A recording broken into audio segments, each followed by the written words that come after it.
All right, here we go. Still not used to you with readers.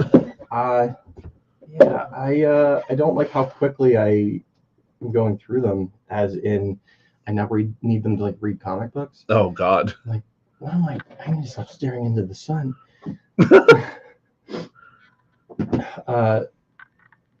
Wow, Joe, you've known me a while? Would you say that I'm a gambling man? A gambling man? Mm-hmm. No, not necessarily. Correct. Yeah. I'm not. Yeah. I'm way too anxious for that. Yeah. However, today I kind of gambled on myself and my knowledge of comic books. You see, okay, the script is like 1/4 of the way done. What? And the rest I'm gonna do on the fly, winging it, rolling the dice. Just based entirely on your comic book knowledge? Based entirely on my comic book knowledge and a couple of Wikipedia articles. Okay.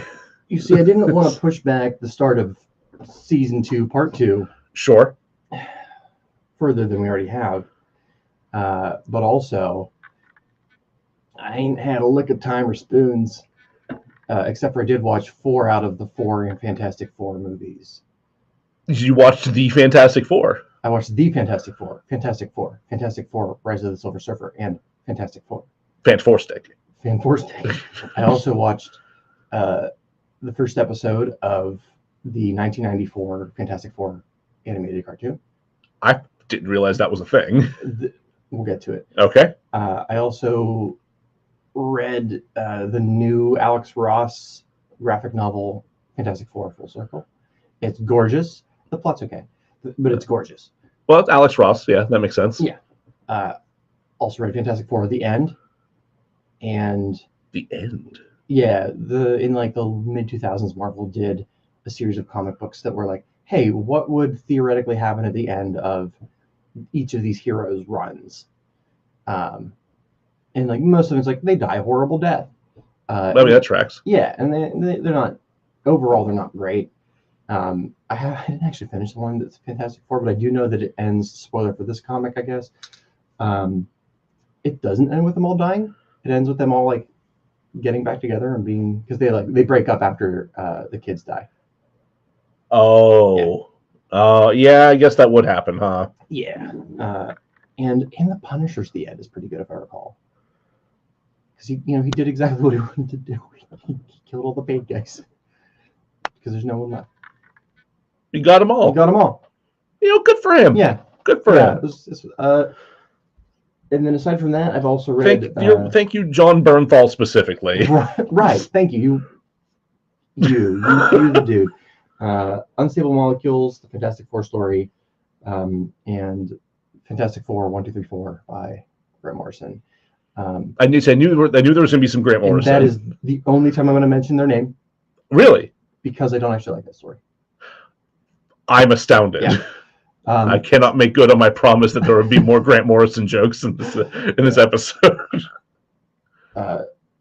Unfortunately, most of the comic books I've read for the Fantastic Four are out of continuity. Huh. Like The End isn't. Oh, sure. 1, 2, 3, 4 is not. Really? Yeah. Huh. I have read exactly half of the Jonathan Hickman run, which is fantastic, but I also don't know what the.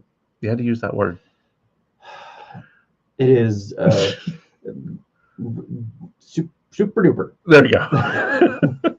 It's real Batman. Nice. But the second half, I'm really excited to read about because I won't spoil that because people they may actually like reprint that run for when the movie comes out. Oh, that'd be fun. Okay. Anyway, I don't know what I'm doing other than being a comic book nerd since the age of 5. I keep flipping through these books like there's answers underneath here. There aren't. I'm not awake. Well, yeah, you accidentally put like an SAT cheat sheet under there for some reason. It's just. But I wrote half in red and half in blue over top of each other, and I have these 3D specs that I can. That's an old joke.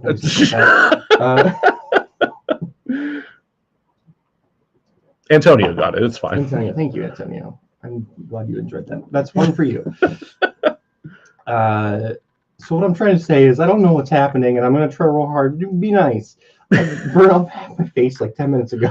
Jesus Trying Christ. to be the Human Torch, but also trying to light a cigarette on the burner. It's not even the first time I've done that. It's Oh, that's right. You couldn't find a lighter. That's my Yeah, God. couldn't find a lighter. That's how this happened. Yeah. Okay. I mean, like, my eyebrows were starting to turn a little white because stress and old. Not a problem. Fixed it. Jesus Christ. You know how when you like burn a string and it'll like roll up and kind of become gummy and hard? Yeah, That's sometimes. my eyebrows. No. It's the worst. I don't want that feeling on my face. No, so I keep picking at it. Because I'm like, there shouldn't be balls on my face. Phrasing. Hey, welcome to DeRazzled. The podcast takes award-winning worst films and fixes them. I'm host Jack Culbertson, here to suffer alongside me, as always, is also host Jimmy Lewis. Flame on, everybody. Hey, what are we even doing here today? I didn't even bring up the script that I half wrote. Jesus. We're doing great. We're doing just the best. Hey, DeRazzled, unrazzling movies, unmovies, and Jack's existential dread. With fire. With fire. So as I was telling Joe before we started, the holidays, I normally dread winter because it means several holidays in a row, which means I'm going to use all my spoons, and then by the time January hits, no more spoons. No. I'm dead for the month of January. All gone. Except I got it was my partner's birthday, and there were several events because I think people probably picked this up from context clues, but we're polyamorous. So, surprise! There's lots of stuff going on. Right. Lots of people. Well, it wasn't a problem before. I mean, it's not a problem. The polyamorous not a problem. Right. But and the birthday is also not a problem. Well, it's just being born is an issue, but not the problem. That's a problem for everybody, right. But what it does mean is that because she's likable and all of her partners like her, yeah. They all want to have a thing for her. And then I'm expected to be at all those things. Yep. And I'm very tired. And I watched a lot of Fantastic Four, most of it all in one day. So yeah, that was your mistake. Well, you're right. You're absolutely right. I already kind of ran through what I researched for this film. Yeah, that kind of just became the opening to the episode. It did. Fuck. So specifically, we are covering 2015's Fantastic Four. Yes, the co-winner for Worst Picture, if I'm not mistaken, because we already did 50 Shades of Grey. I'm glad we'll have this year taken care of. Yes. Mostly. So I guess I will try to summarize the Fantastic Four movie. What's my little spiel here? Instead of providing a highly descriptive summary full of quips, we're playing a game called Pavlovian Horses, wherein I'll have 5 minutes to summarize the movie and not a second more. When the timer hits 5 minutes, Joe will blast me with horse sounds. Horses. I forgot. I actually read this part of the script. Horses. They're why firemen use fire poles. I guess they have that going for them. What? But wait, what? So when firehouses were first built, they still use horses.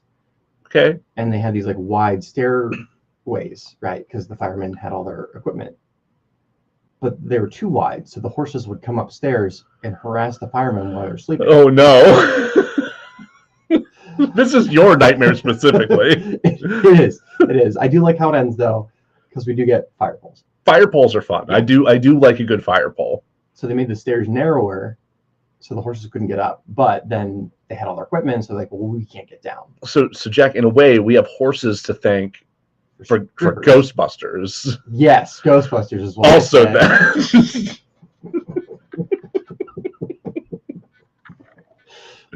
the weird Venn diagram of horses and strippers. And the Ghostbusters. So upset. I have the horse sounds ready. So, great. Oh, I need a timer. Hold on.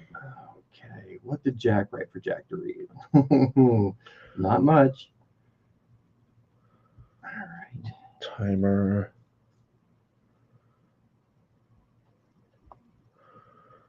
Timer is set to 5 minutes. All right. Yeah, get some of that good bean juice. All right. On your mark. Get set. Go. All right. I watched Fantastic Four, Rise of the Silver Surfer, and Fantastic Four back to back in an attempt to rip the Band-Aid off as quickly as possible, which I did. It also had a Cronenbergian effect of combining the plots of all 4 movies into a singular monstrosity in my head. There really isn't that much difference between the 4 films and the 3 casts. The biggest difference that I can remember is that Fantastic Four 2015, the movie that we're officially covering today, goes out of its way to confirm that the Thing does not have a rock penis. Yeah, it's very disappointing, yes. It does not. Much like Alan Rickman, I think Metron? The Metatron. In Dogma. What year is it? 2006? Or 19, no, it was like 96 or 97, yeah. Smooth. Total Ken doll, yeah. Yep. With that in mind, I'll be delving into the plots of the Fantastic Four as a singular film, Fantastic Four Cubed. the fourth power. Reed's a goddamn nerd who is friends with a real muscular nerd, Ben. Ben is sometimes a football star, also a pilot, and occasionally gets a... what does that mean, Jack? Oh, yeah, I was being a pervert. He gets a rock bone, Alicia Masters. She's a blind artist / sculptor. It depends on which version of the film you're watching. All right. They're married now. Neat. Yeah. Good for them. Yeah. Except for in 2015, because there's no rock penis. So there's no rock penis. No, there's no rock boning this there. Man, this monster, is joined by Sue and her brother Johnny, who is also a scientist, but sometimes not. Sometimes just likes extreme sports. Yeah. Or drag racing. Yeah, whatever. Mm-hmm. And sometimes they just come along for the ride because Reed has the hots for Sue and her 90s mom hair.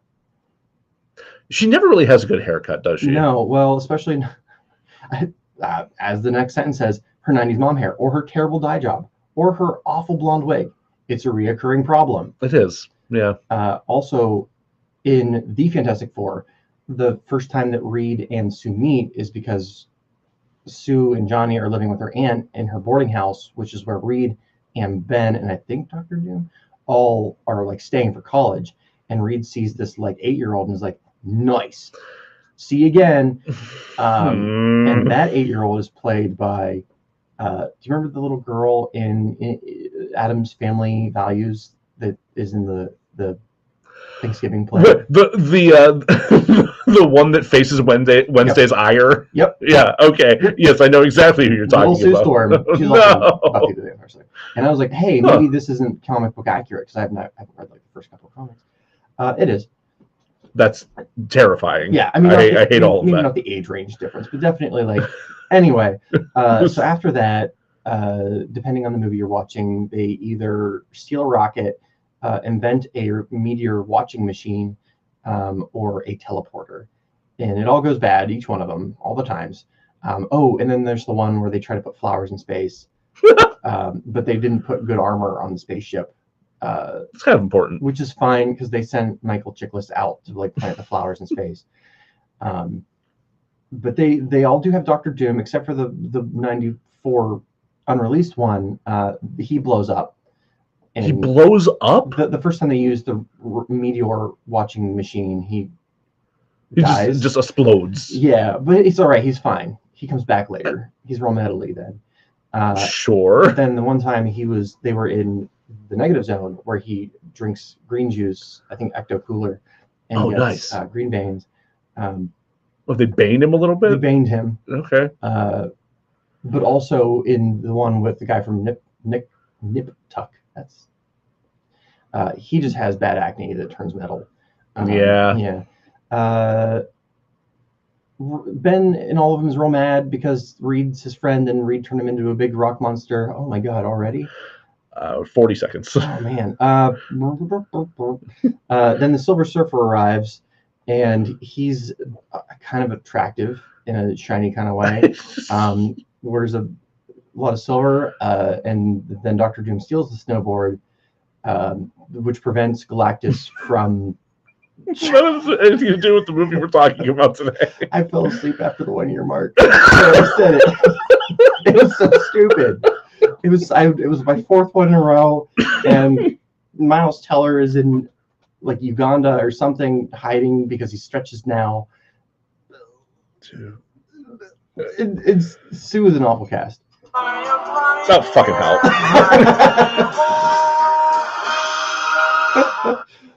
You commercialed me to death. The horror. We need a better system for this. The thing that's different. Oh wait, I'll accept my punishment. You always I was gonna end up cutting it and putting actual horse sounds into the audio, so just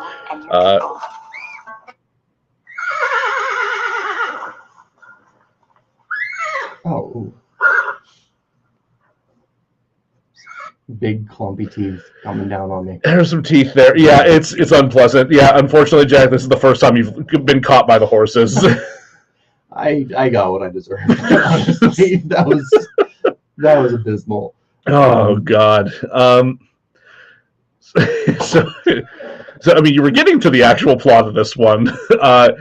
Yeah. So after the horrible teleporter accident in another dimension, Doom gets left behind there. The Fantastic Four all get their powers, even though Sue wasn't actually in the teleporter. Then contact buzz. Yeah, contact. Yeah, she's a little contact buzz, so she gets the cool power.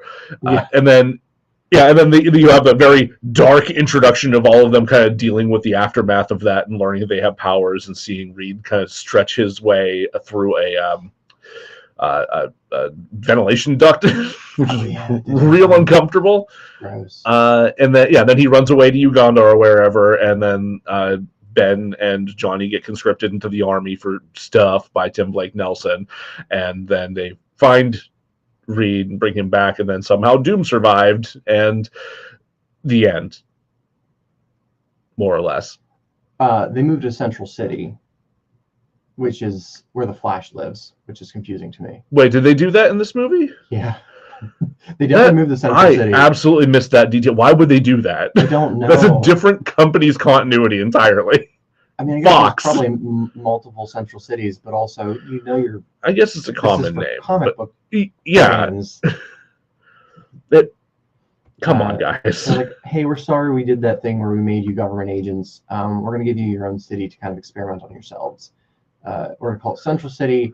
And then we're going to end on you having a cheeky little back and forth about what you should call yourselves. I don't regret falling asleep. I messaged you, fuck that ending scene, as soon as I finished the movie. Yeah. Yeah. It's awful. It's so bad. There's like unnecessary, like unearned animosity between Johnny and Ben for some reason. There's just a bunch of arguing back and forth over stupid shit, and then Ben just says, "It's kind of fantastic." And it's like, you say that again. It's so dumb. Like, shut up. So dumb. And normally, like, I'm watching the movie, and when you have a blockbuster film like this, and it's just the tones change a lot, I normally assume it was like, okay, well, writer 1 wrote this script, then writer 2 came in, kept some stuff, didn't fix the tone well enough, and then repeat until piecemeal garbage. But as you had mentioned to me before we started, that's not what happened with this. For the most part, no. So every time they tried to make, because they knew they were going to do like a reboot. Sure. Because the Rise of Silver Surfer didn't do well. They very much did not, no. Saw in theaters. Really? I like the Shiny Man. He's a good Shiny Man. That was it. That was the entire, like, the group of people I suckered into going with. And I was like, Shiny Man, nothing else to do? And they're like, yeah. Yeah, all right. Right. Shiny Man, nothing else to do. They would write a script. They would bring in somebody else to direct. Then they would bring in somebody else, and they would just kind of keep just bringing on their own writers. Except for on the last draft that they did shoot, the director Josh Trank, yes, was kind of removed, kind of not asked to kind of come back and hang out while they did reshoots. Well, he's also the director. Yes. Yeah. No, he didn't write. Like him and his writer, because I think it was his writer for his breakout film Chronicle. Right, that's the thing he's best known for. Yes.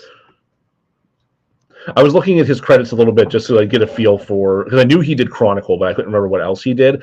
Capone, I think? Yeah, in 2020 he released a film about Al Capone starring Tom Hardy, which I don't know how I missed. Then again, 2020 was a rough year.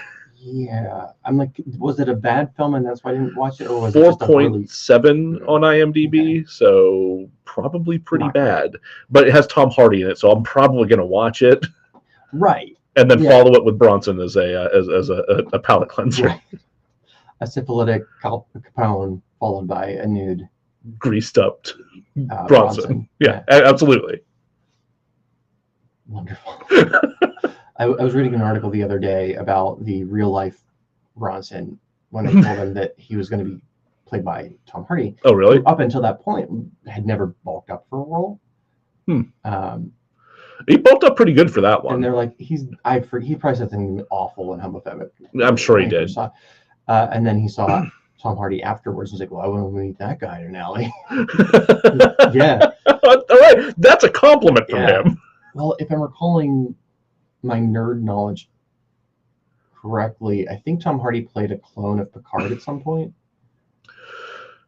Wait, wasn't that one of the Next Generation films or something? I haven't seen that. I haven't either, but I do know that was when he liked heroin, which would explain why not so much muscle. Yeah, that'll do that. Yeah. Anyway, good for you, Tom Hardy. I love you.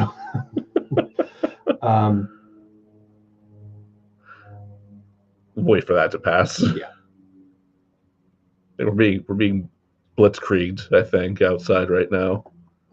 we deserve it. Honestly, I guess it depends on who's doing the blitzkrieging. It's Uganda. Wait a minute. What did we do to you? You gave us Reed Richards. He did that on his own. He did that on his own. No, he does not speak for us. Do you want to talk about stats? Yeah, let's talk about some stats. Let's do that.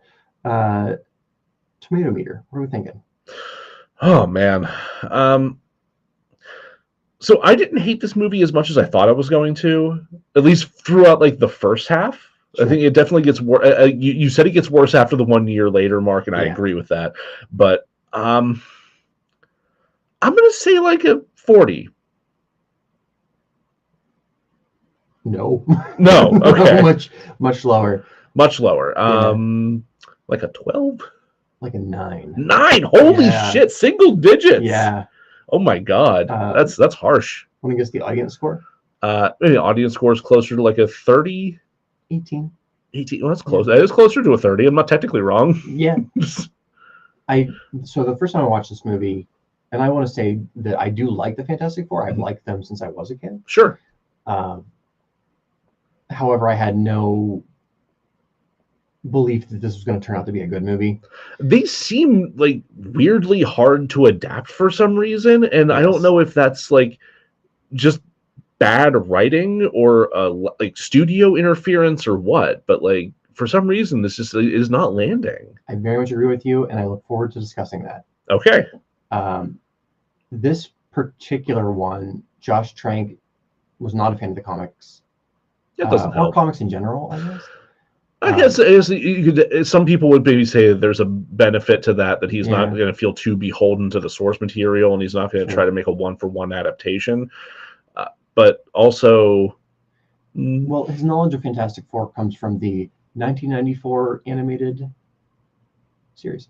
Oh, that's where he's cribbing from? Yeah. Okay. I rewatched it last night, or an episode of it last night. It's horrible. It's really, really bad. Like how bad are we talking here? So at first I was like, okay, well I can give it the benefit of the doubt because it was like the early 90s, but it was 94. The animated X-Men series came out in 92. Yeah. You also had Batman the Animated Series, and even the Spider-Man Animated Series, which is like a little lower value, is still leagues better than this. Wow. It's very clearly made for children, like young children, by adults who think young children are stupid. Okay. Yeah, that never works. That just never fucking works. Marvel did this thing, I want to say in like the mid-2000s, where We've never actually made it this far in the movies, but Sue and Reed have 2 kids. Franklin, who's been around for a long time. Okay. And then I think Valeria, they just call her Val. Okay. I like her because she's like Franklin acts like a kid his age, and is known as being like all powerful. They're like, we gotta watch that guy. He's a little too powerful for an 8-year-old. But Val inherited all of her father's smarts, so she's like a 5-year-old who's a genius. Fantastic. Yeah, love her. In the mid 2000s, Marvel's like, well, we don't really like the Fantastic Four series is not really like hitting for kids. Let's make a comic where it's just Franklin running around and hanging out with the older superheroes and being a goofball. And they drew it like Calvin and Hobbes. What? Yeah. This is a weird series of decisions here. I have not read it. It got good reviews. All right. But I like that they tried to do something like, okay, well, comics are not strictly for men in their 30s. Fair. Let's try to have some comics for kids. Besides, I think Scooby-Doo. They still run. Except for the time it was the post-apocalyptic Scooby-Doo, and that was awful. Is that bad for kids? It might as well have been. Post-apoc is bad for kids. They can't deal with fallout. I think they're delicious.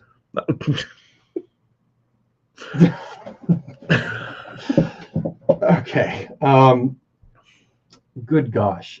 Geez. IMDb score, huh? IMDb score. I actually have that pulled up right in front of me. Actually. Okay. Oh wait, no, I don't. I have other stats in front of me. Like I have cast and crew nonsense in front of me. Okay, now I do. It's a 4.3. So that's God damn it. it's fucking IMDb. Right. That that's at least closer to what I was thinking it was going to be rated. But again, I didn't hate this movie as much as a lot of people did apparently. So like the first time I watched it, I hated it because I wanted a good movie, a good Fantastic Four movie, and I liked that they were trying new things. Yeah. So when it was garbage, I was really upset. Then I went back and rewatched all of them in a row so I could compare what was actually the worst Fantastic Four movie. Okay, let's delve into that a little further then. Yeah. What would you guess of the 4? I mean, my immediate inclination is it would have to be that 1994 Roger Corman one that was never actually released, right? So bad. It's really, really, really bad. Yeah. So for those of you who don't know, in 1994, I think Fox hired Roger Corman to produce a Fantastic Four movie solely so they could hold on to the rights for the franchise. Right. Yeah, I knew it was a rights placeholder kind of situation. Yeah. I didn't make it the whole way through the documentary, but there's a documentary that goes back and talks to most of the crew, or most of the cast and some of the crew. Okay.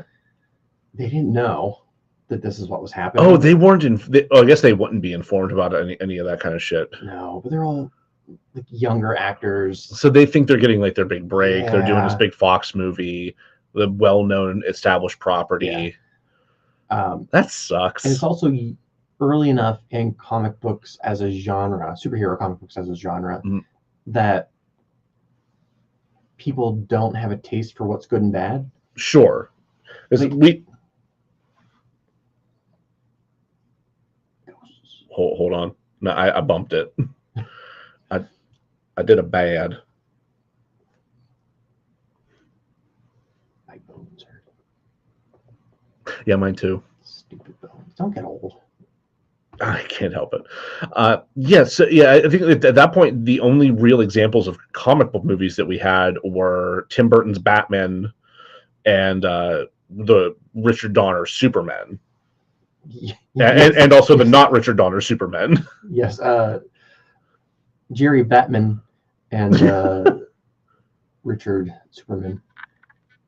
Those were the two that most people know. There's some made-for-TV stuff. There's the made-for-TV Captain America movie. Oh, there was that, wasn't there? 2 of them. Punisher.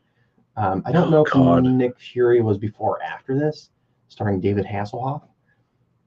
I want to say that was later, but I don't know for sure. Yeah. But at this point, aside from those 2 that you mentioned, most people didn't think that a superhero movie could be done well, and even when it was done well, they didn't take it super seriously. Sure. They just were like, maybe money good, because Batman '89 broke a bunch of records. Sure did. So yeah, these like young actors and this like younger director were all super pumped to do the superhero movie in the vein of Batman and Batman Returns, and it was some silly bullshit. It sure was dumb, man. And I feel bad because they're still upset. They're still quite upset in the documentary. I believe that. I can't say I blame them. And I forget, it was like a Trauma-like company who was doing it, because they were like, yeah, we do like goofy sequels of sequels of sequels. Okay. And then they're like, oh, but Roger Corman's gonna throw some money, and they're gonna throw some money, and then so Dr. Doom is the villain, but you also have, and I don't understand why, because it's the Mole Man. It is the Mole Man. Mole Man? He's not called Moleman. Mole Man? Yeah. So in the first issue of Fantastic Four, the first villain they fight is the Mole Man. Okay. Who is this like schlubby douche who lives under the ground and controls different rock monster under subterranean monsters. There was this like weird time in pulp comics where people were like, all the mysteries of inside the earth. Yeah, I mean that's a long-standing like sci-fi thing. Like even Edgar Allan Poe has like a Hollow Earth, like inside, like interior Earth, like society story of some sort. Like that's a long-running trope. I haven't seen it in the modern era, but yeah, I think they were probably on like the tail end of it when they wrote the Fantastic Four. I think it was like 1961. That feels apt. Yeah. So anyway, yeah, Jerry Molman brings his mole buddies up to New York, and they cause some hell, and then get beaten up by the Fantastic Four. Right. Yeah. So I don't know why they chose him specifically, but then they didn't choose him because they called him something else. It was something like the Crushy bad guy is generic like wrestler name. Sure. Who wants to seduce? They had Alicia Masters in it.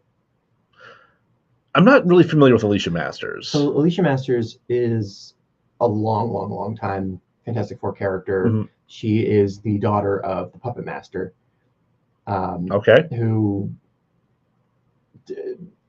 makes little clay people and they can control them. Okay, like some like almost voodoo-esque shit. Kind of like he could make like a clay version of you and then have you go wreak havoc on the south side. Sure. I mean, there's plenty of people doing. There's plenty of people doing that already. But right. Sure. Like, no, another Puppet Master. But he's her daughter, so she's a really good sculptor, but she's blind, and therefore her dad gets away with all sorts of evil shit. He's very evil because he knows he can come home and just not be seen. Right. Dad, you. I feel like I hear the clinking of a metallic death ray. Is that? Am I hearing that correctly? No, sweetie, it's the toaster again. Okay. And earlier, so she becomes romantically involved with Ben Grimm when he becomes a thing. Right, because she can't see that he's a rock. Yeah. But she can feel that he's a rock, right? Yeah. I mean, she's into the feel. Yeah. Yeah. Which I thought about last night. Of course you did. We'll get to part two. I was like, well, what kind of rock is he? Because there's like different kinds of. There's many different kinds. There's of a lot of different kinds of rocks. He's not. You can tell he's not coal. He's not coal. He's not coal. I don't know if he's like he's a punchy rock. So we need to be he's something tough, denser. Yeah, you got to have like a high scratch resistance. Yeah. So not a softer rock. Which then makes me wonder: does he do any kind of like polishing? Does he take a ride in the old rock tumbler? Is that? You asked if Ben Grimm jerks it? Is that what's happening right now? That's what rock tumbler is a euphemism for jerking it. Yeah, that's. No, I'm not here to kink shame anybody. Listen, but did I want to make the Fantastic Four horny? No, but we're going back to our roots here. our like proto episode that we put out that did surprisingly well, Yeah. wherein we talk about whether or not heroes or villains do those things. I should have known this is the direction that we were going to go with this, but look, I do want to reassess because we came down pretty hard on Reed. we did. Yeah, no, I'll stand by that. Oh my god, especially the cartoon. He is the douchiest. Like they picked the 19. I am the Reed and I am a hero, and this is how I talk. Would you like to buy my samples?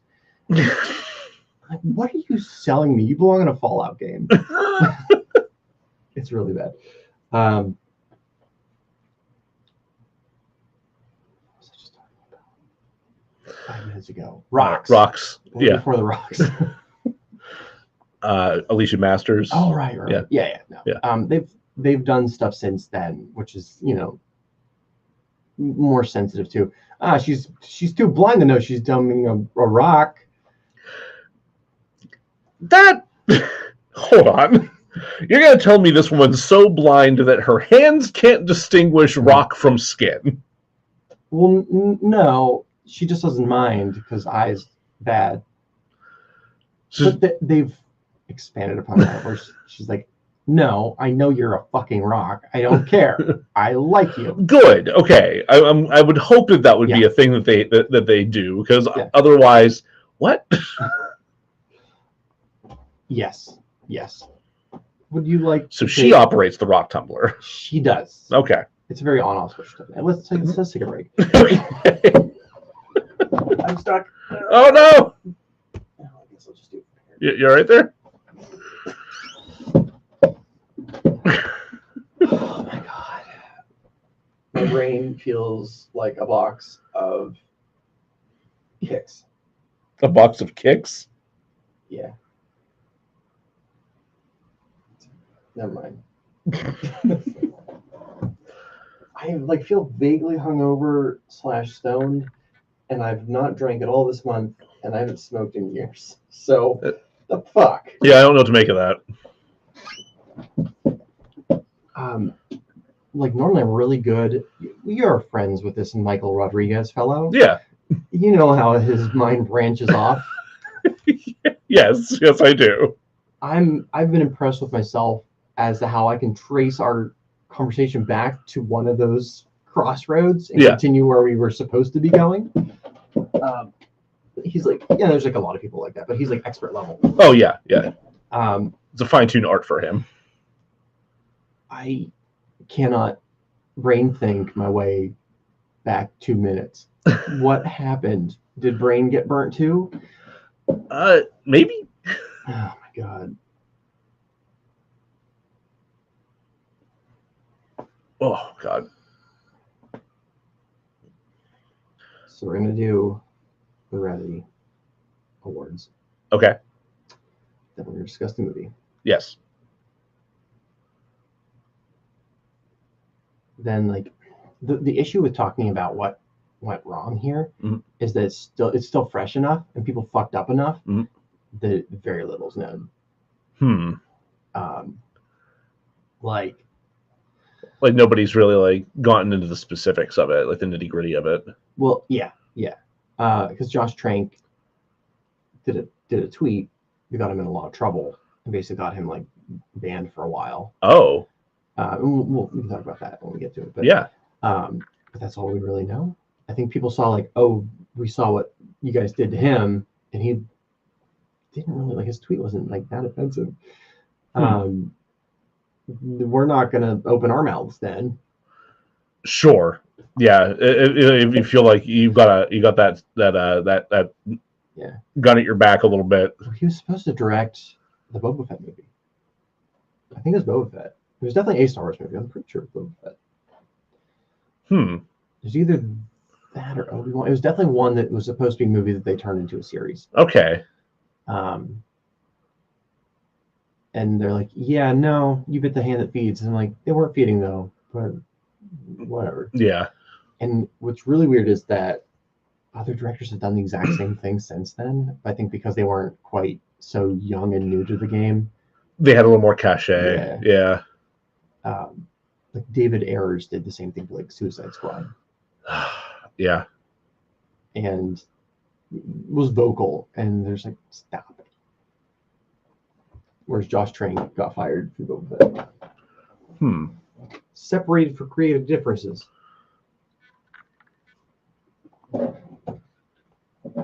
Like fighting with the mouse. The mouse. And I have like some cool ideas for the fix, quote unquote fix. Not a full script. More like, here are the meaty chunks of the stew that I would like to make a stew out of. But right now they're just big, meaty, juicy chunks. Okay. Yeah.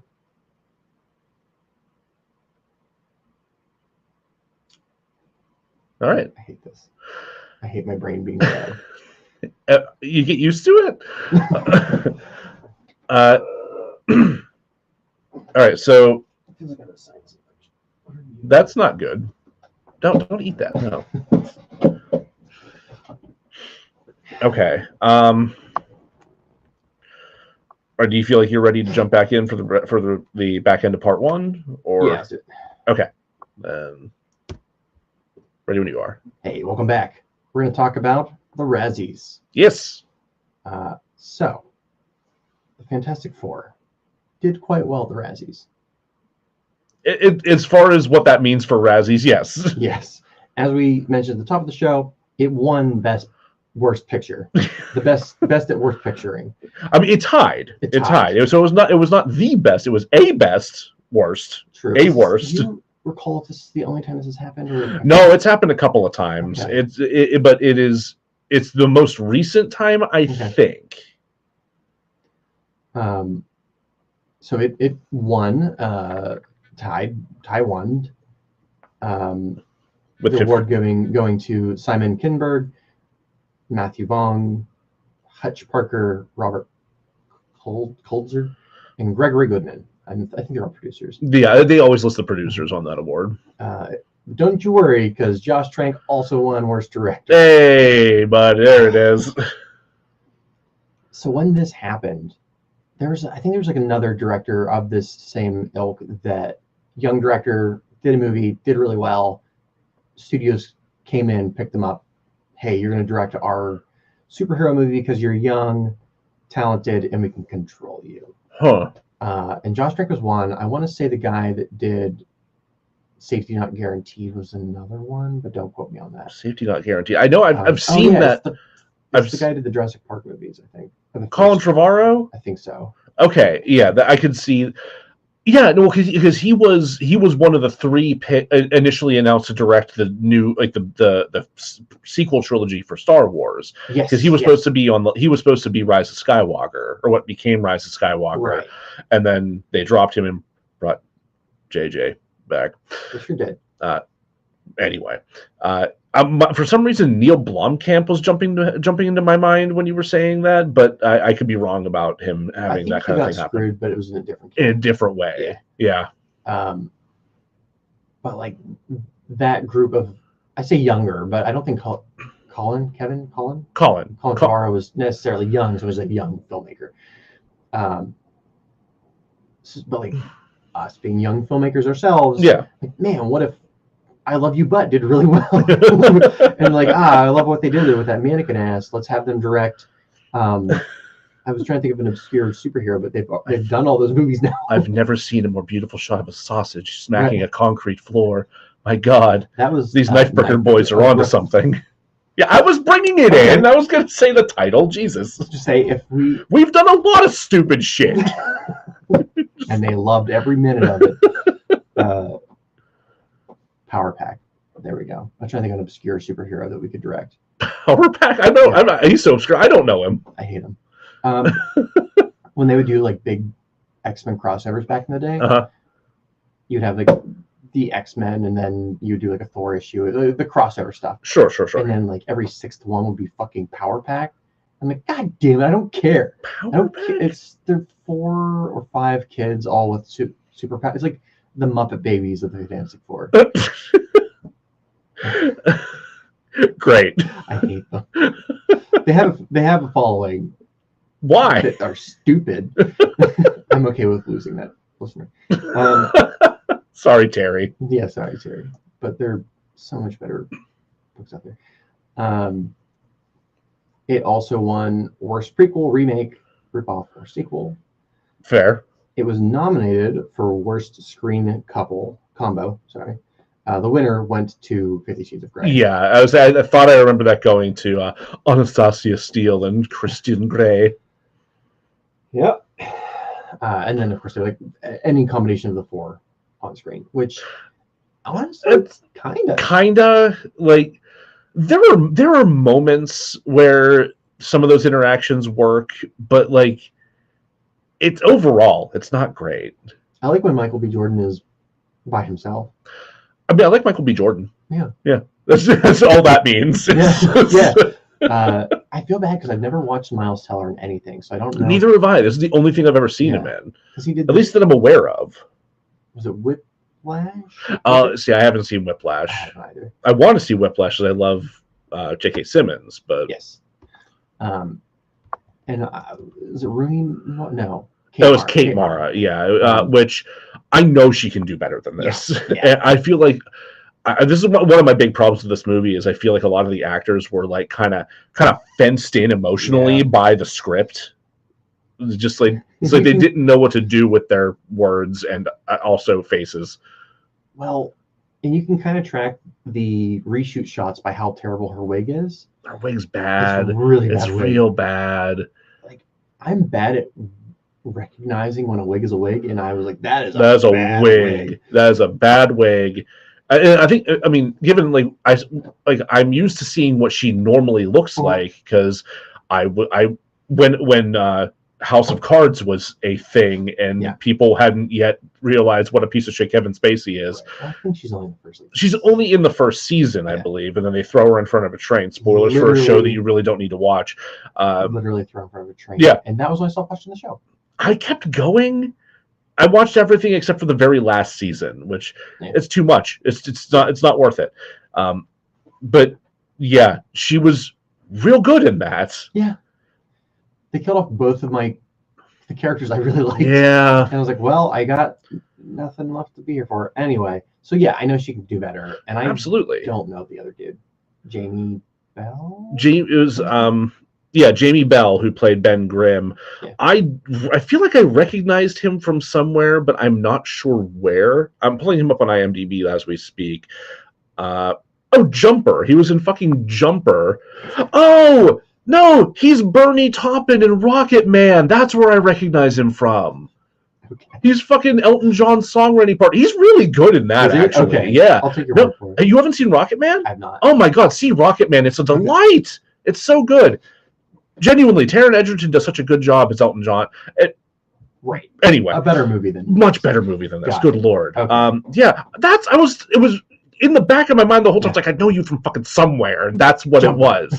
No, it wasn't Jumper. It definitely wasn't Jumper. It was definitely Rocket Man. Oh man, I'm kicking myself for not making that connection sooner. Well, he's probably glad you remember him for that. Yes. I would also rather be recognized for that. And like, I don't think he did bad in this. I just feel like he wasn't given anything to do in this for the most part. Like he's just kind of second banana. Up until he is. Let me try that again. Or at least once he becomes Jamie Bell, I feel like he's just second banana to Reed, and then kind of forgotten for a minute until we see that Reed's still texting him. Yeah. And like, it's a shame because I feel like one of the things that did actually work about this film was the relationship between Reed and Ben. I actually like the whole kind of like prologue. Yeah, where they're going to the science fair and they're like meet up and be friends, and Ben Grimm's getting beat up by his older brother, who is Chet Hanks. Who is that? That's Tom Hanks's asshole son. Oh, what? Yeah, I didn't even see that. Yeah, no, because I saw him. I was like, that guy looks familiar. Why is? Oh, because it's Chet fucking Hanks. That's like so. Tom Hanks has two sons. Okay. He has the one who I forget his name, but he did that movie Orange County with Jack Black. Yeah. And he's he's just a guy. He's a guy. He's all right. And then there's Chet, who's like a kind of a MAGA idiot. And I didn't know that. yeah, no, he's like he's actively rebels against his dad. You know, the face of the face of American niceness as much as he possibly can. But yeah, that was definitely Chet Hanks beating up his brother and then getting beat up by his mom. And then later we see that Reed's dad is Tim Heidecker. I'm still stuck on. You're still stuck on Chet Hanks. Yeah, he really hasn't done anything worth. No, watching. he hasn't. He was in Atlanta, but He was in Atlanta, really? for an episode. Yeah, That's weird. I hope they beat the shit out of him. Possibly. But yes, yeah, the cast. Like, if you were just to look at the cast list, which I did back in the day, I was like, this is not a bad cast. No. They just didn't have anything to work with. They genuinely didn't. Also, what fucking teacher is that discouraging of a student? Like, no fault to Dan Castellaneta for his performance there, which also just weird seeing Dan Castellaneta in a Meat Space performance, because I'm so used to him voicing like an assload of people on The Simpsons. Right. Like fucking Homer Simpson playing this dickhead teacher. Yeah. Like even whenever he's just like a kid giving that like speech at the very beginning, and he's just like, no, you need to stop with this, and it's like, okay, maybe he's going on a little bit long about how he's building a teleporter in his garage, but like maybe wait until after class to pull him aside and be like, are you okay? Like are you actually doing this thing? Like, it's gonna be dangerous. We both went to public schools. Yeah. So that teacher's behavior was not surprising to me. Okay, I didn't say it was surprising. Okay. I also, dude, I had teachers in middle school that would throw chairs across the room and get pissed off the slightest slight or perceived slight. It just, it was awful. But ideally, a teacher go to therapy. Well, yeah, they should go to therapy. But ideally, a teacher is not going to just publicly shoot down this kid's like interest and passion and ambition, and then later on, like, chide him for like magic and make him pay for make him pay for a shattered backboard on the basketball. Who hasn't shattered a basketball backboard? I mean, all those sick dunks that I've done. Yeah. Obviously. Fucking Chet Hanks, good lord. Fucking Chet Hanks. I still can't. Him and Tim Heidecker in particular are just like, how the fuck are you in this movie for a second? Like, you know who? Oh, I guess never mind. I was going to bring up what would clearly be more appropriate in the critique section. Oh, never mind. Okay. What I will bring up is worst screenplay. Did this get worst screenplay? It got nominated. That makes sense. 50 Shades of Grey still won. Okay. I thought that was the case, but but the way you said that maybe question my memory. No, and you know what really pisses me off is how they credit the people involved. Because I don't think any of these people actually had something to do with the final script. Jeremy Slater, Simon Kinberg, Josh Trank, and from the Marvel comic characters of Stan Lee and Jack Kirby, who most certainly had nothing to do with this. So those are the credits as listed on IMDb currently, but I'm sure you have some other information about that. I'm gonna guess that's more like guild stuff, because I want to say Jeremy Slater said Slattery was the first who worked on it. Okay. Hold please.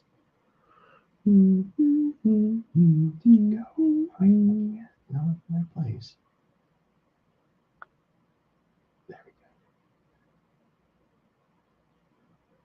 go. Oh, fuck me. I forgot about Akiva Goldman. God damn it. Wait, Akiva Goldman was wrapped up in this? Yeah, so when they first decided to reboot it in 2009, Akiva Goldman came in to produce... I suppose I should tell people who don't know, Akiva Goldman typically has his name attached to something vaguely superhero-ish, and it's awful. He's done other stuff, though, that is very good. Yeah. So he started out as a writer. He did A Time to Kill, followed by Batman and Robin. Yeah. Then he did Lost in Space, followed by Practical Magic. Oh, okay. He did A Beautiful Mind, That's right. He did do A Beautiful Mind. I always forget that. followed by, well, not followed by, but also Rings. Mm. I think the third Ring sequel. Yeah, something like that. American sequel. And he's currently attached to the Constantine sequel, which I don't even know what that means. Oh, they're doing another Keanu Reeves Constantine. I'm excited. Let me read more of Akiva Goldman's credits for you. Fair. He also wrote The Dark Tower. The Matthew McConaughey Idris Elba one. Yeah. Oh boy. And then he just he likes to produce superhero kind of stuff that sucks. Jonah Hex. Oh God. I haven't seen Hancock, but I assume it. Oh boy. Okay. It's a trip. It's worth checking out just to see how buck wild it can get. Okay. All right. Will Smith as a retired drunken superhero is just kind of a trip, man. Inspiring career. And he produced the most recent Firestarter. Oh, no one like that. That we might end up covering later. We might end up covering that. Yeah, I mean, we find out pretty soon. So yeah, I'm not a big fan of Akiva Goldman. Ew.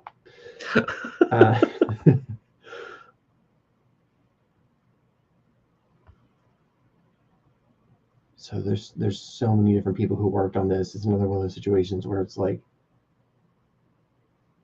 oh, I think Jeremy Slater wanted to have a more comic book accurate superhero movie. Okay. Specifically, in the same vein as the first Avengers movie, because that had come out I think a couple of years earlier and did bonkers well. Yeah, that was 4 years prior, if I'm not mistaken. That was 2011. Yeah. Something like that. Either 2011 or 2012. But yep, didn't happen. No, this is very much not that. And then I think Simon Kinberg was brought on. Okay. To do the final script. It doesn't matter. It's all garbage. It's not good. It's for as much as I didn't hate it, I also didn't like it. It's not a good movie.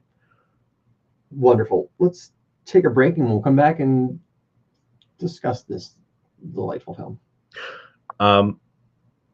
Are we? Is that still going to be part 1 or? What are we at time wise? We're over. We're a little over an hour. Really? Yeah. I was going to. Yes. Okay. Well, I don't have as much to talk about in the second part, so we could potentially cram that into part 2, because we've kind of been talking about where things went wrong throughout this episode anyway, which is normally in part 2. Yeah. The only thing I didn't talk about was the tweet, the infamous tweet. Mm. But I'm sure I can work it in somewhere.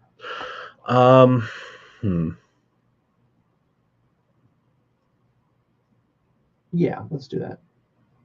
Do you want to work that into part 2? Yeah. I just got to think avoid it in part 1.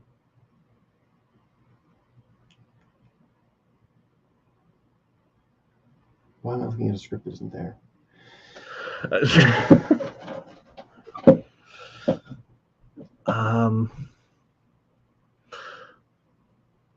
So I guess, how relevant is the tweet to what else we'd be discussing in part 2?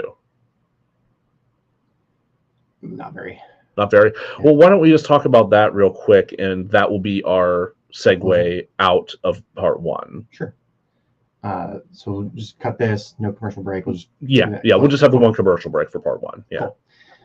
So before we go, I do want to talk about what happened to poor Josh Trank.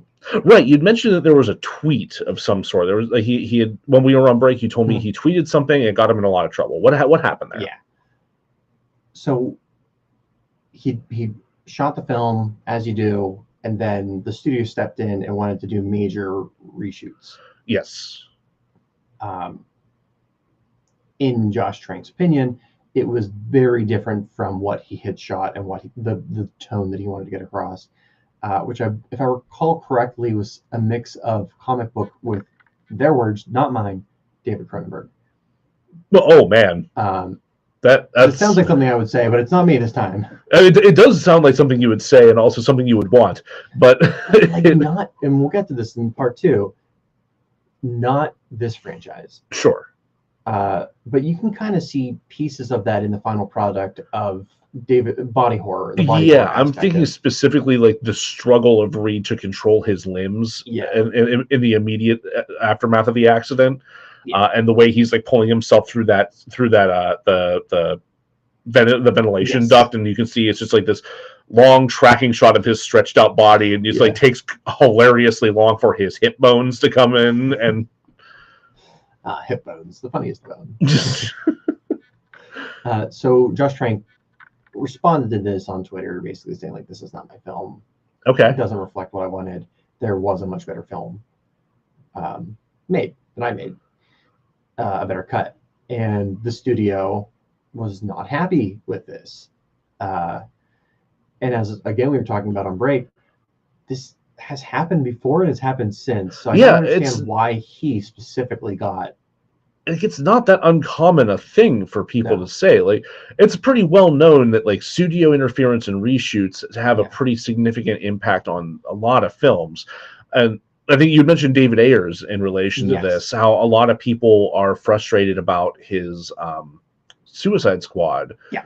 Because it very clearly feels like two different movies just kind of Frankenstein together. At least that's how I felt about it in that time that I saw it with my mom, because she wanted to see it for some reason. Yeah, it was weird.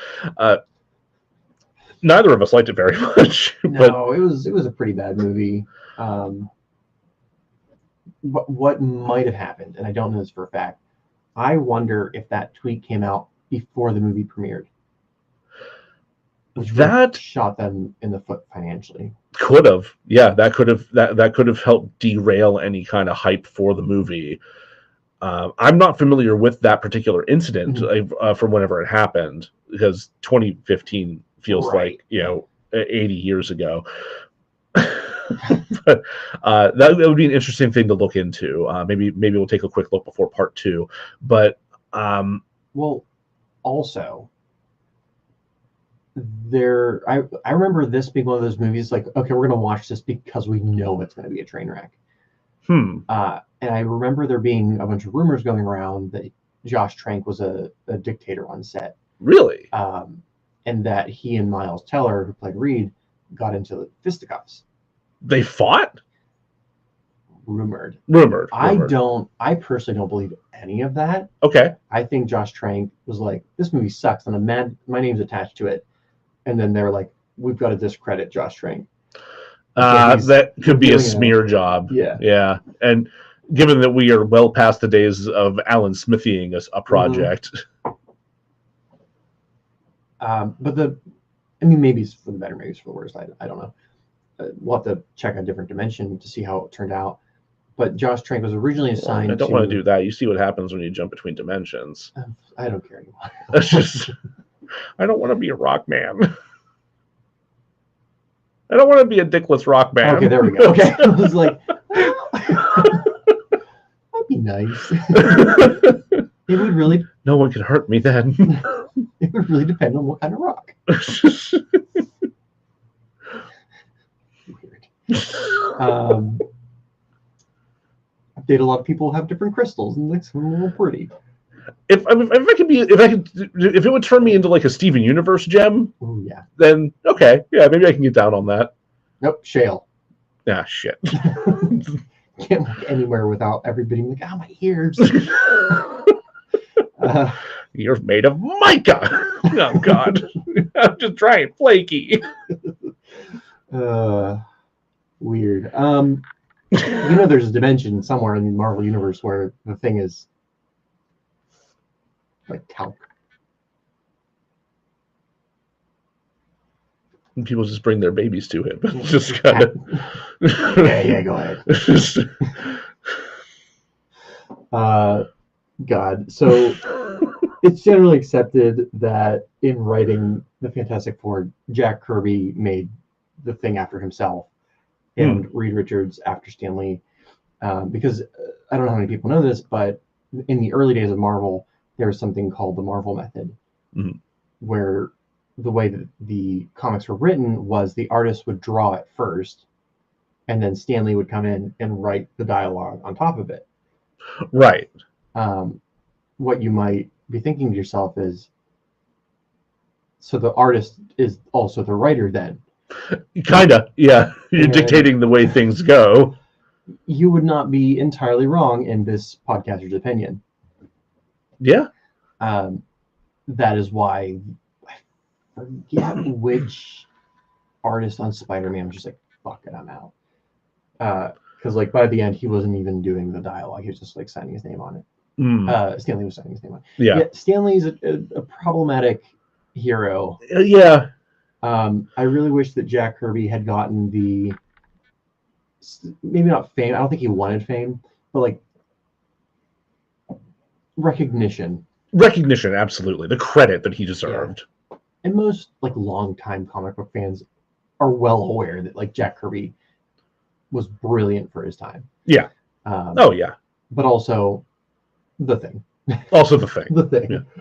Yeah.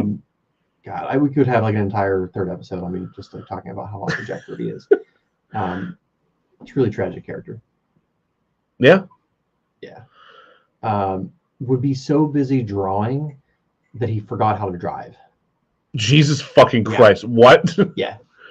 How do you practice a skill so hard you forget another skill? Yeah.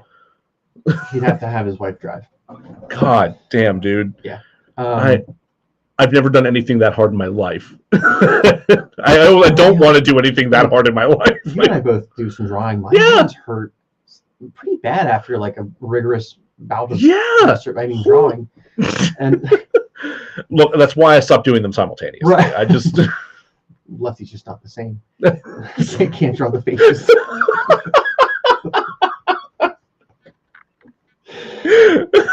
All right, to be sacrificed here. Gosh. On that note, Joe, where can they find us? Thank you for joining us for part one here of whatever this was. You can find us anywhere you listen to podcasts. If you want to follow us on social media, you can follow us on Twitter at DeRazzledPod, on Facebook at DeRazzledPodcast, on Instagram at DeRazzled_podcast.